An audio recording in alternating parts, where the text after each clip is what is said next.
Fomniaje, umejiuliza we, hakuna haja kunyamaza kimya na wajiumiza mwenyewe. Usinyamaze, ongea, ongea. Ladies and gentlemen, welcome to today's segment whereby we're going to discuss menstrual health and hygiene. And this is brought to you by Gender Violence Recovery Center in partnership with Canada Fund for Local Initiative. And with me, I have panelists who are going to take us through this session. We will start with introduction from my far right. Hello viewers and participants wherever we are. Thank you very much to have this opportunity to have a conversation about menstrual hygiene health. My name is Michael Brian. I come from Kajiado County. I'm the director of an organization called Dead Poverty Justice Paralegal Network, and I'm also a human rights monitor in the county. Hi everyone, my name is Evelyn Boa from Awoche Foundation, the founder and also a menstrual health champion. Happy to be here. Let's demystify myths. Thank you. Hello everyone, my name is Paul Odongo. I am an associate working under the Young Health Program by Plan International. I am a lead peer educator, and I've also worked as an artist with Wasani Sana, where we create items to do community advocacy. I'm glad to be here. Thank you, everyone. Brian, you being a monitor and a paralegal, if you hear the term menstrual hygiene, how can you define it? Allow me to say it's relatively new, the term menstrual hygiene, because some years back, this was unheard of. This is, the society lived as if it's a non-issue. It's only developed, like I think, about 10 years ago. That is now when the issue of menstrual hygiene has started rising up. For those of us who can be able maybe to relate and connect with the term. And that is why even, like, for example, the form of panel they were talking about, for example, some of the areas have not yet accepted that it is an agenda that is supposed to be discussed publicly. That is why we are there, in kind of a dilemma that we are in, and especially in some areas. When I listen, for example, people from Nairobi County discussing it from another angle, those are areas we discuss it now from another different angle. Okay. So, in a nutshell, how can you define menstrual hygiene? It is the dignity of our women when they're on period. Boy, you've heard the term menstrual hygiene. Yes. Or period poverty. Mm-hmm. What about it? Period poverty is when a girl is not able to access the product or the information. Poverty means, as a lady where you are as a young girl, when you're in your periods, you are not in a position to maybe prevent yourself from soiling yourself, or either you are not in a position to access the product because of availability or affordability of the product. So when you talk about a period, it's being comfort during your menstruation. Comfort means you're in good health, you're in a hygiene, and you're aware of information on how you can take care of yourself and how you can prevent yourself from different misinformation, but also the community around you. Yes. Paul, right? You being a male champion, how can you define menstrual hygiene? And do you work with boys as well? Yeah. Yes. Under the programs we do, we are all inclusive. So that means we work with girls and boys. And I think the definitions vary from place to place, menstrual hygiene. But in a nutshell, it is the accessing of information about menstrual health. It is the use of products and also the disposal of the said products. So all this inclusive is what menstrual hygiene stands for. Okay, Boa, you told us that with your CBO you work within a community-based organization. Yes. At the local area in Kibra. Yes. And you make the reusable sanitary towels. Yeah. What do you think are the challenges that girls experience in regards to the menstrual products that you make as a CBU? Okay, so girls faced and I faced the challenges. So when I was growing up, coming from a humble background, my parents couldn't afford the towels. So, and then in my community where we stay, of course, we come from different backgrounds. You get people having the products, some don't have. So I was in a position to use a socks to be able to prevent myself from soiling because my mom couldn't afford, but at the same time I couldn't talk about the same thing, the same periods with my parents. So that's one challenge, accessibility and conversations around menstrual hygiene. So challenges that girl access, number one is lack of products. Number two, the quality of products. Some of them get infections, and then information on how to use, how to dispose. But then the worst of it is girls are exposed to early pregnancies because of lack of the products. So what happens, girls are in a position to exchange pads because of with sex, so that they can be able to protect themselves. So those are the main challenges, but the main one is poverty, where people come from. If you can't afford food, parents will not take it as a main need for you for your products. Yeah, it's they either buy food but not the product. But then people forget about sanitary towel is a basic need for a girl. Yeah. So back at the informal settlement, parents ought to buy food instead of purchasing sanitary towels for their girls. Yeah. So that's a big challenge. Yeah. Then what do these girls do? So in a situation whereby a parent is not in a position to purchase a sanitary towel, do we have organizations that donate pads? Yeah. So I would like to commend different institutions that are coming up to resolve issues around period poverty and accessibility towards sanitary towels. So we have institutions that do distributions, as well as our government that distribute products. But the main challenge is sustainability and longevity of the product. You see, most people are used to disposable products where you use it one-off and then you dispose. But then the problem is when the institutions are not there, so what happens? So that is the problem that comes in. So we are recommending, I know it's fashionable to use disposable, but look at the challenge towards accessibility. If I donate to you, will it donate to you forever? So we are talking about sustainable solutions for menstrual hygiene so that we reduce the cases that are associated with challenges of accessing sanitary towels and information. So what we do as an organization, we produce a reusable sanitary towel that goes for 2 years minimum. And what happens to that is it is tested and it is KEBS approved for all women and young girls, and it is affordable and it is of high quality that a woman can use. It is not only tested in Nairobi, it is tested even in other counties.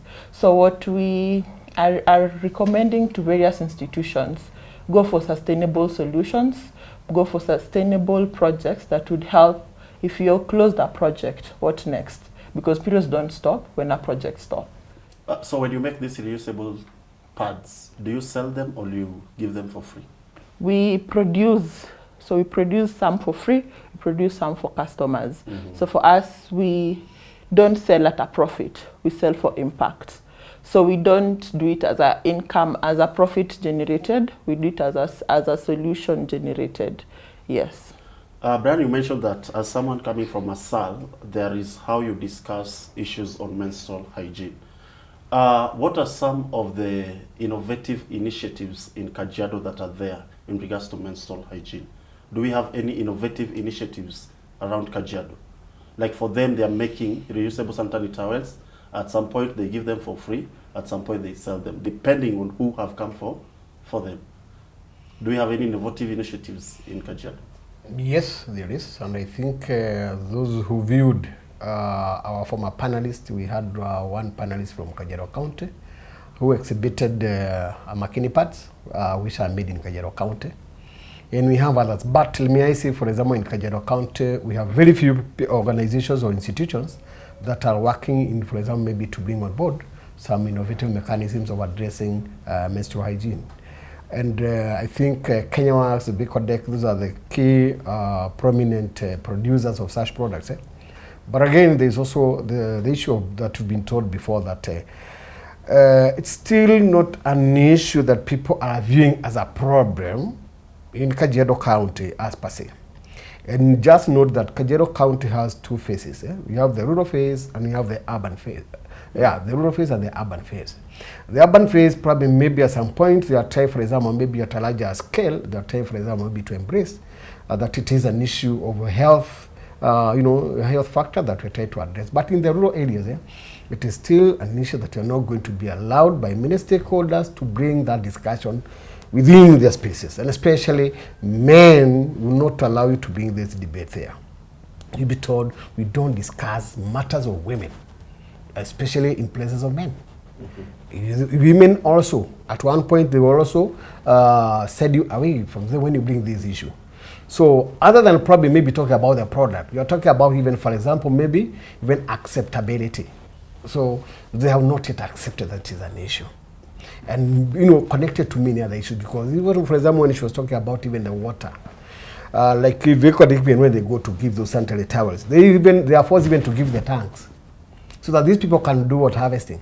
After the water harvesting, then that water, because they will tell you, yes, we give us the pads. How do we wash them if we don't have the water? So give us even the tanks. So give us even the soap, because even the soap, they will tell you, you're not going to afford the soap. So give us even the soap. So you see now, when it comes to such an issue, it becomes, such a huge matter that we don't look at it from probably maybe the angle of my sister here, Boyle, and the others. Ours is it's a complex matter. So we are donating reusable pads back to your place. So when you donate it to a girl, then the parent or the girl will ask you for soap, yes, to wash the sanitary towel, yes, and water, and pant, because these are some of the things or challenges they're experiencing. Yes, yes. Okay, but from your angle, being a human rights activist and a defender, how do you deal with that? No, okay. The issue is connected into so many things. Because, like, for example, even issues to do, for example, open defecation. It's a huge problem, because these people do not even believe in toilets. So, even, for example, even the issue of disposal also becomes another issue to discuss.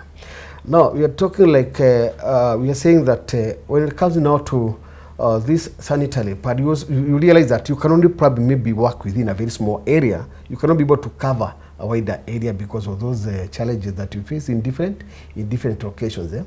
Because even the administration, for example, the chiefs, you find that, for example, they are also associated with the culture, what the traditions and the culture believe in. So many a times you find like that issue of toilets, it's not accepted by the community and the culture. They believe in doing open defecation out there. Yeah, so as a menstrual health advocate, I want to commend our government, the Minister of Health, Minister of Education, and Minister of Gender. Minister of Health, Minister of Education, and Minister of Gender. Okay. So what happens, we all know that our country, we participate through the budget processes, and resources are allocated. So as a country, we have seen resources allocated towards increase of resource allocation towards the sanitary towels, which is a good thing. And then also there's part of equal distributions among other counties. So the key thing that is still working on as advocates is redistributions to informal schools. I know as a country, our government works directly with public schools, but when you look at the number of public schools and the number of informal schools in our country, the numbers are quite high. So the most important thing is looking at how can we also distribute to informal schools that also support education in our country. Yes. Okay, Paul, being a young person, what do you think are the barriers that exist in accessing menstrual products? Yeah, I think Brian and Boa alluded to some of them earlier. For example, Brian was just talking about what the community or the cultural norms within community, Kajiado to be specific, dictate about what you can talk about under menstrual health, and for them it's not a priority or it's a taboo topic. Yep. I think the retrogressive cultural norms are some of the greatest barriers within any setup, because if I am speaking from Kibera, the setup in Kibera, you'll find also there are those myths and misinformations that have gone out there, and they are already being talked about within the community. So people are not, you'll find, like, for example, when you say a girl who is undergoing menses should not be, shake hands with people because they'll give them some bad omen or something. So this misinformation goes out there, it sticks, and then this girl or these girls are not able to interact fully with other community members. Such cultural, retrogressive cultural practices or norms are one of the greatest barriers. And also, I think accessibility, because if we have products being made out there but we are not able to access them, either because they are not available or we can't afford them, then there are still problems when we are addressing menstrual hygiene. Because if you go in a session and you talk to young girls and boys about the use of sanitary towels, for example, yet they are not able to access them because of the two reasons that I've just given.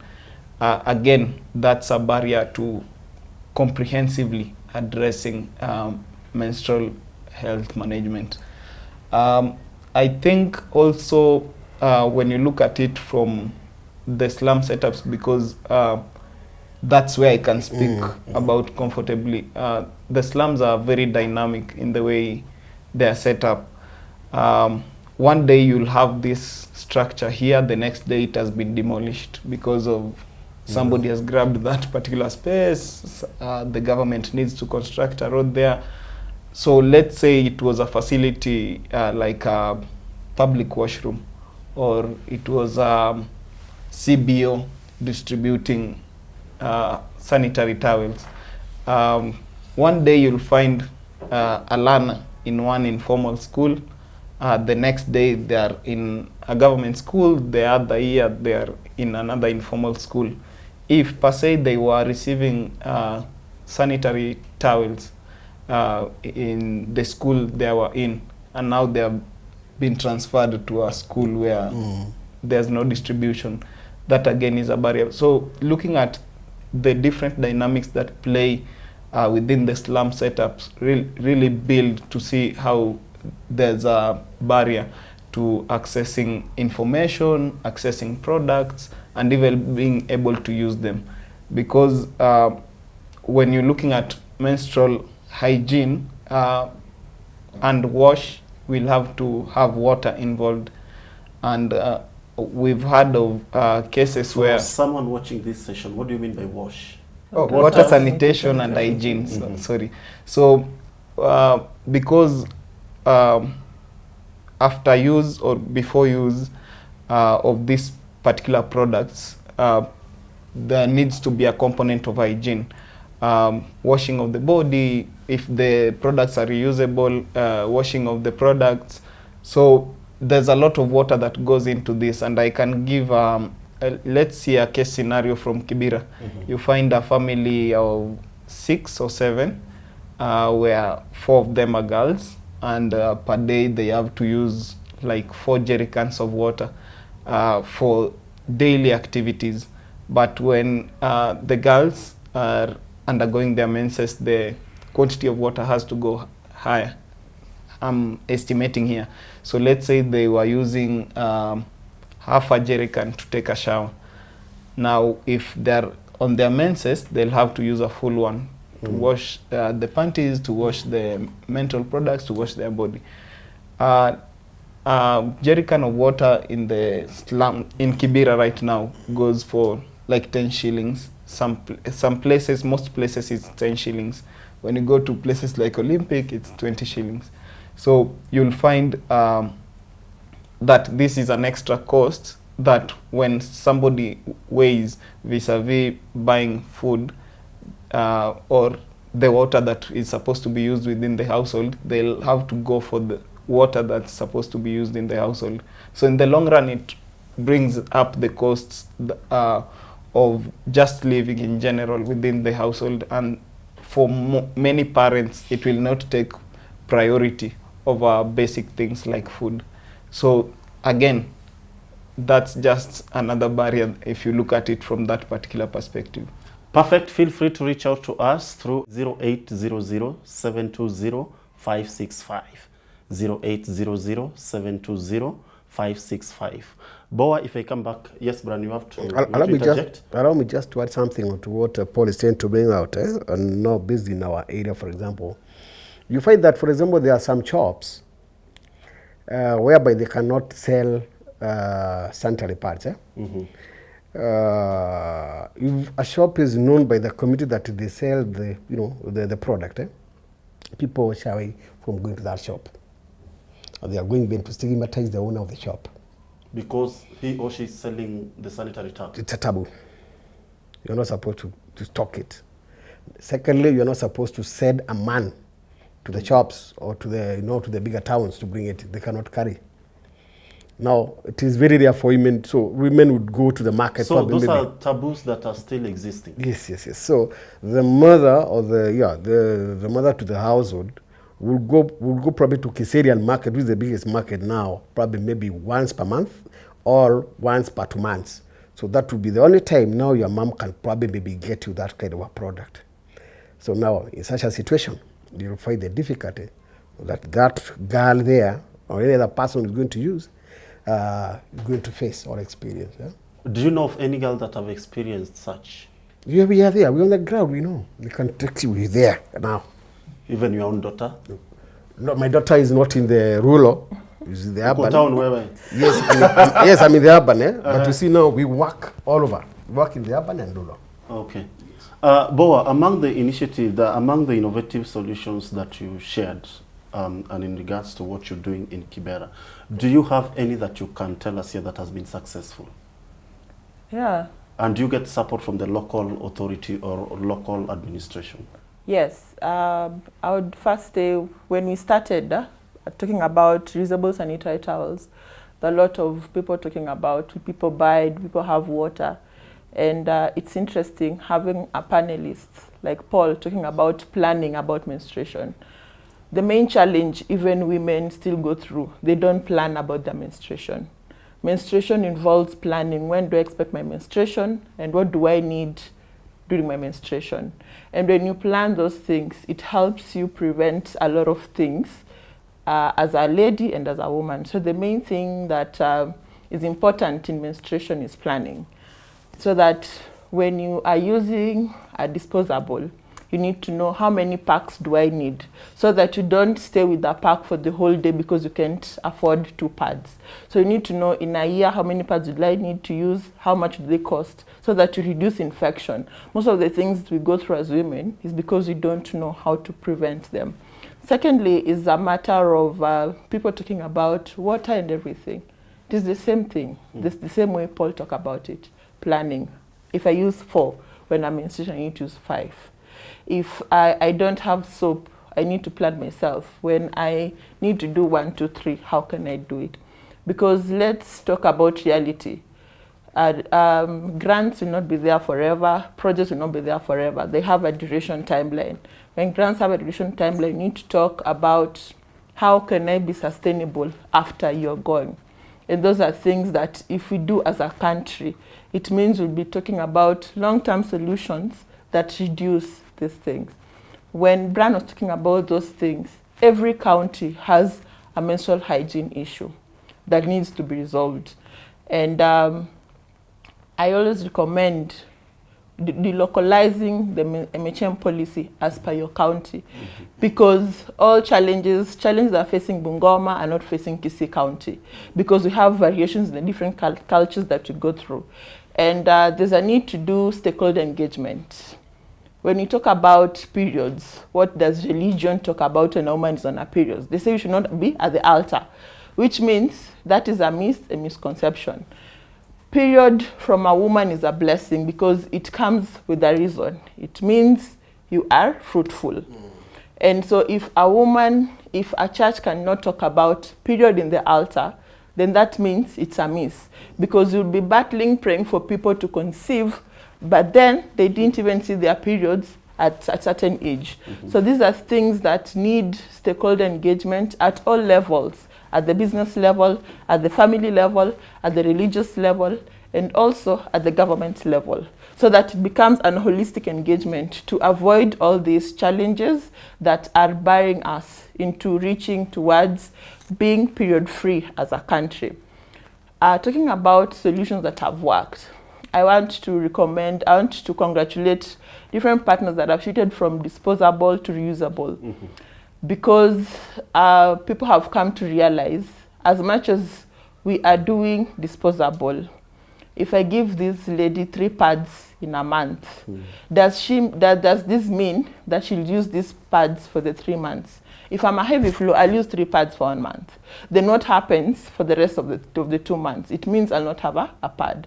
So it means when you think broadly and think holistically and come up with solutions that are overwhelming towards an individual, you are thinking long term.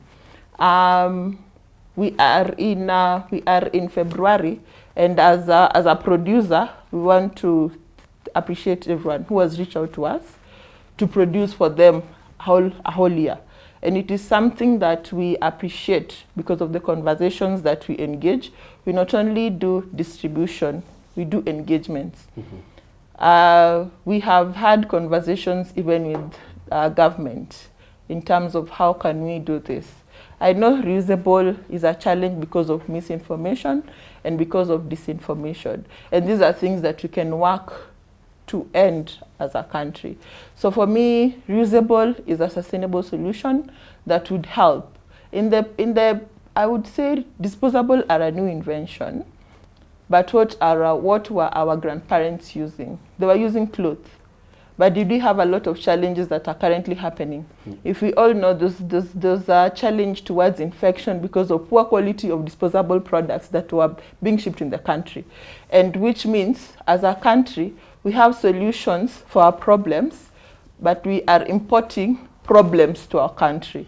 And these are things that need to come to an end by supporting local producers in the country to grow our country. Thank you, Brian. Do we have some of the innovative solutions that are successful in Kajiado? I think I'd say Give us an example of the reusable sanitary towel that we saw in the first session. Yes, that is. I think that is the only product, or that is the only way that we are able, for example, as a county, as a Kajiado County, because first of all, like Boy is saying, for example, to bring out is that we don't have even any government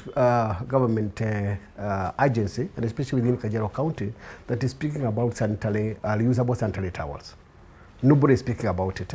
Even having such a policy that is going to appreciate that we have such a reusable sanitary towel that is being used in the county, nobody is speaking about it.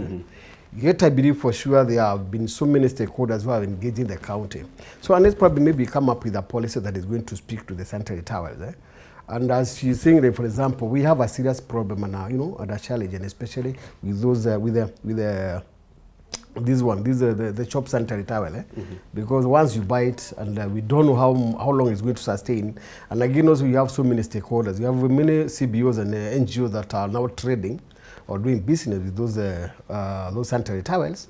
Because when you look at, for example, the ones that are now bringing on board the reusable ones, those are you be able, like, for example, to realize that they have seen the issue as a long-term issue. But now looking at it from that angle, then you realize then, unless each and every county, we domesticate the trouble or the problem in their own localization, and that will probably be going to address that issue. Good. Paul, you want to add something? Yes, maybe I can build on some of the things Bo has said about planning in terms of menstrual health, because one, that's also an area about information that we have not really capitalized on, even within the programs that we run within the communities. So mine is just to urge many stakeholders to come on board to tailor-make the programs that we are having about awareness creation, about information on menstrual hygiene, so that we are able to really have this part also taken care of. Because if you look at it from a sustainability point of view, again, it will boil down to an individual's level of how much they're aware of their bodies, how much they're aware of the products out there, how much they're aware of the use. So all this put together will boil down to how well they can be able to plan themselves, so that when we are looking at need to create solutions, we are looking at need with populations that are already aware and are able to comprehensively use the information they have. Perfect. Evelyn, how can local production drive equity? Yeah, local production can drive equity in different ways. Number one, when you talk about equal distribution at the county levels, we normally do census, yeah, after 5 years. So those are things that help us as a country to plan and budget, because the census data will come out and tell you this is what happens here and there, yeah? And then the other thing that can happen is understanding, for example, in a county, how many schools do we have? Then what do we need to plan to ensure that we get? How many sanitary towels? So we do equal distribution, that is one. And then also the other thing is looking at engagement of different male and female. And I want to commend male engagement in menstrual hygiene matters. It has really reduced issues around period shaming in schools, which is a good thing as a country where we are heading. And we need to do more male engagements in menstrual hygiene conversation. And then the last thing that I'll talk about is equal distribution of resources, that is at the county level. When we're doing budgeting, let's ensure that we allocate resources that match the population of a county. Thank you. Brian, do you think there have been equity in line with the sanitary towels that the government donates to schools?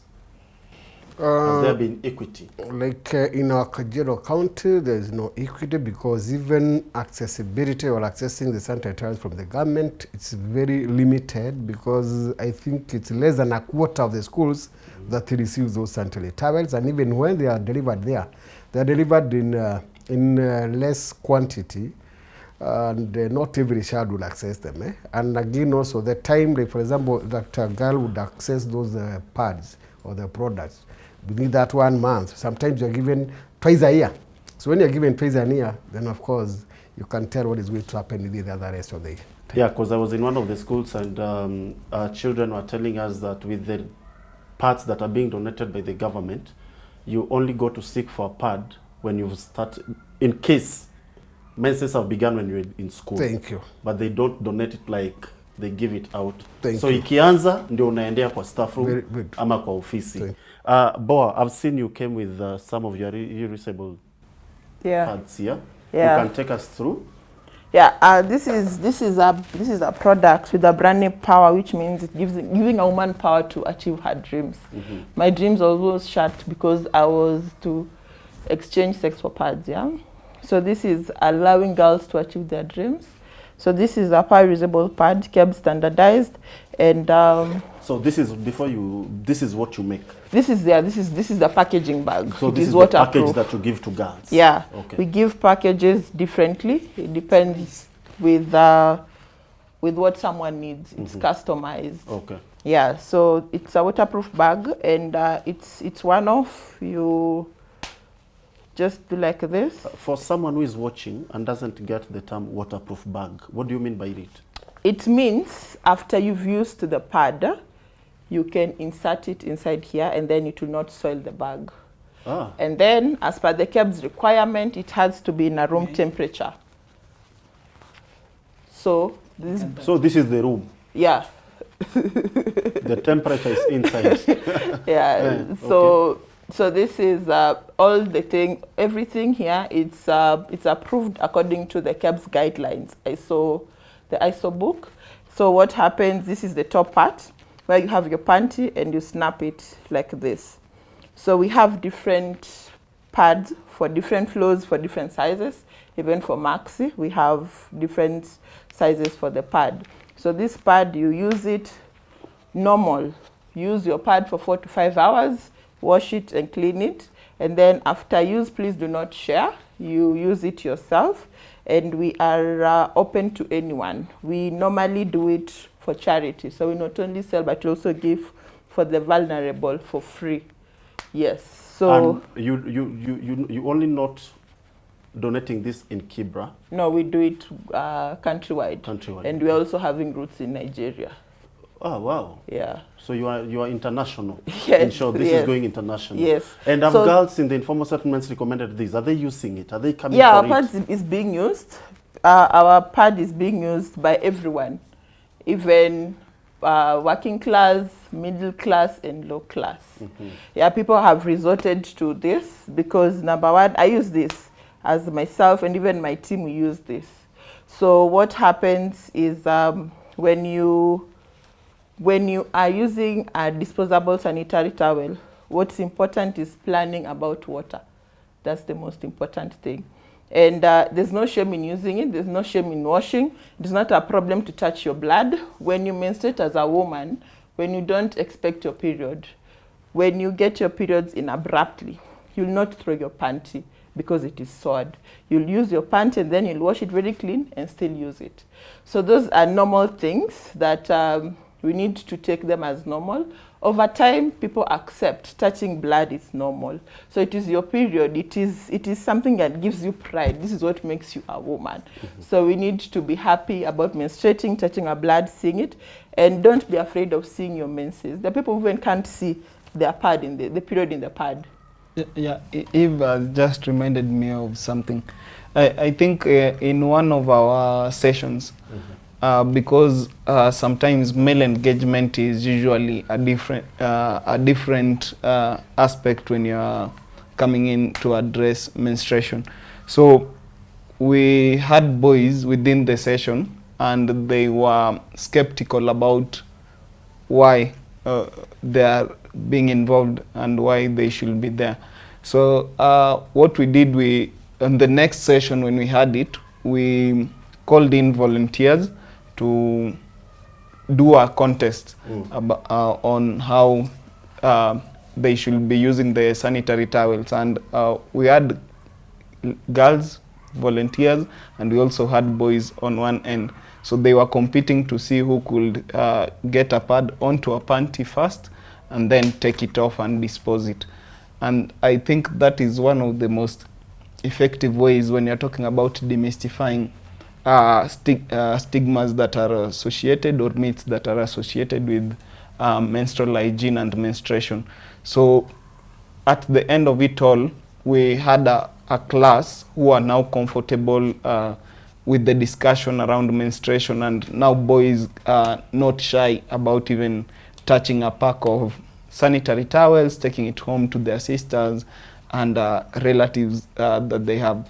So I think that is one way when we are talking about breaking the barriers also, that we can really use, just get people in touch with this product so that when they have them, like the way I'm having this bag here, it is easier to now see it's a normal thing, than talking about it from a distance. Can you recommend this to your girlfriend? Yes, I can. You can recommend it? I can, definitely. Do you discuss menstruation with your girlfriend? Yes, we do. You're lying. We do discuss menstruation with our girlfriends. Brian, you discuss menstruation with your wife, right? Oh, yes. Thank you so much. Parting shot. So the most important thing as parents, as male, normalize talking about periods. It's part of support. I know people joke around about chocolates and flowers, but it means a lot when a woman is on her period. Remember, a girl has a calendar that talks about the 28 calendar. So there are days that you will not understand how your woman operates because you didn't learn about it. So the menstruation cycle, even men needs to understand so that you know how to engage your girlfriend or your wife when she's on menstruation. Yes. Perfect. Bo, how do you feel that you, between two men discussing menstruation? I'm happy. Very happy. Yes. Brian, how do you feel that you're discussing menstruation? I'm very proud. Paul? I'm empowered. Parting shots. What's your parting shots? Mine, I think what I would say is that I'm modeling, or I'm trying, for example, maybe to contemplate on how do we, like, for example, amplify these voices and this advocacy to reach the interior, the deepest of Kajiado and other such areas, because I think the numbers of people who can sit here and discuss this item here, they are very few in terms of the population of this country. Especially our our men, like very few of them will sit and discuss about the menses. So please, GVRC and other stakeholders who are there and working for such programs would kindly request you to reach out to as many people down there where they need this information as much as possible. Look at, for example, the parents. The parents are, I think they are the worst because they don't want, like, for example, even to engage their daughters and boys, the sons, over this matter. Okay. And so how do we, like, for example, bring them to this kind of discussions? Thank you. Boa, your parting shot? My parting shot will go to adolescent girls. And please don't get pregnant because of a pad. We are here to help you. We are here to support you achieve your dream. And to all friends and partners, support a girl to achieve her dream. Yes, thank you so much, Paul. Yeah. I think my parting shot goes in 2 steps. Step 1, learn as much as possible within all the levels that we have of engagement and stakeholders, from the government all the way to the individuals within the communities. Step 2, figure out how to share the learnings, because when you're talking about health, things like menstrual health management and health in general, it's an evolving kind of world, and each and every new day we have new information coming out there. So make sure you get that information, make sure we disseminate it. And even if we look at the policies, you find after 2-3 years, if you are able to scrutinize a policy, you'll find a gap within it. So that calls again for learning and also reevaluating what we have learned and sharing it out there so that we are able to improve our population as a whole. Thank you so much, everyone, for watching. You can still reach out to us through 0800-720-565, 0800-720-565. And this initiative has been brought to you by Gender Violence Recovery Center in partnership with CFLI, Canada Fund for Local Initiatives. I was your host, Vincent Kenvin. Till we meet again. Usinyamaze, ongea.